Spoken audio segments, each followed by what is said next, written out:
this kind of epiphany, this kind of realization comes from having the luxury of time which I have. So now, the problem is this. Never mind. I'm trying to see whether I can cut short, because I think I should cut short.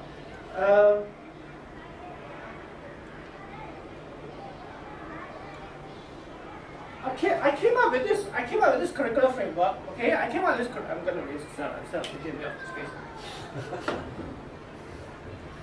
I came up with this curricular framework. The primary motivation of which, the primary motivation of which was because I know how to represent it. I know what to say. Okay, so Mercedes-Benz without the circle. Okay, so now usually when you have a technology intervention in school, there will be three parties. Okay, there will be three parties talking. I better hope I can think of a third. One will be the vendor. The other, see now, two parties. Never mind. Okay, we'll put the teacher here.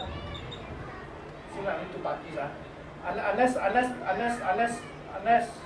Unless someone from HQ is involved, right? Either HQ or NIE. But let's leave this whole thing up. Now the problem with vendor talking to teacher, teacher talking to vendor is chicken talking to duck, duck talking to chicken. Why? Because the vendor will have the technical know-how, but not the pedagogical know-how, and the teacher will have a great deal of pedagogical know-how and some degree of technical know-how, but the teacher will often defer, D-E-F-E-R, not defer, defer to the judgment of the vendor. I've seen this happen countless times, and I'm sure you know what I'm talking about. Defer to the judgment of the vendor as to the ultimate shape of the intervention. For example, the teacher can come and request this, and then the vendor says, no, sorry, we can't do that. And then we actually have this instead. And then the teacher will say, oh, okay lah. So now, as a result, what happens is we have kind of like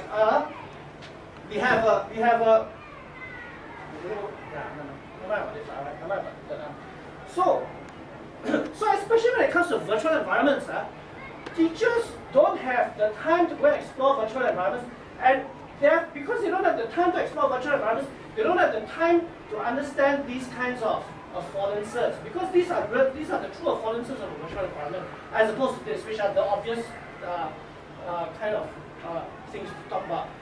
So therefore, the vendor almost can bully the teacher to impose what so they will present to the teacher. I'm being very cynical here, but I've seen too many instances of this. They will present to the teacher something which is like convenient for them to develop. Okay, now, I am trying to.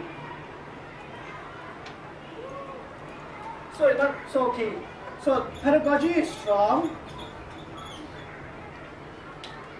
Technical know-how is strong. Okay, but the pedagogy is weak. Technical know-how is weak here. So what I've tried to do is I've tried to build up the technical capacity of the teacher. How have I tried to build up the technical capacity of the teacher? I tried to build up the technical capacity of the teacher by doing something which I don't often do, which is to spoon-feed the teacher or to spoon-feed our students. So by spoon-feeding, don't erase Matthew's name.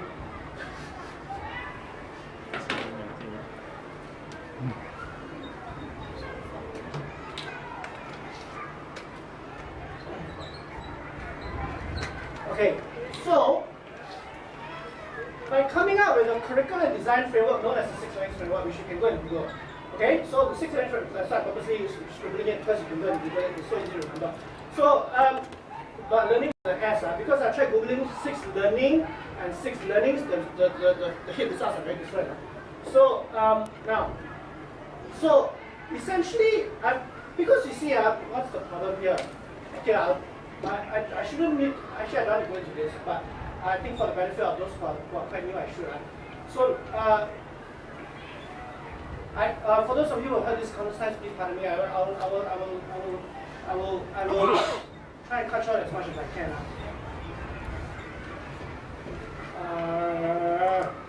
What's the other one? I know one is the screen. What's the other one? Championing. Championing, thanks. Okay, so now, learning by building, learning by being, learning by exploring, learning by collaborating, learning by championing. And then over here is learning by expressing. Over here is learning by expressing because these 5 learnings, the way I conceptualize them, of course they are free for debate. But these 5 learnings are learnings derived through in-world activity. By in-world activity, I'm referring to learnings derived from operating as an avatar in the virtual environment. Learning by expressing is taking what you've learned here and expressing it off-world into traditional pen and paper assessments. Okay, so these are like pen and paper artifacts, whereas these are more like digital artifacts. So we want to get to the pen and paper artifacts because these are obviously terribly important to all of us. Now, so you see, I won't go into each of these. But I just give you an example.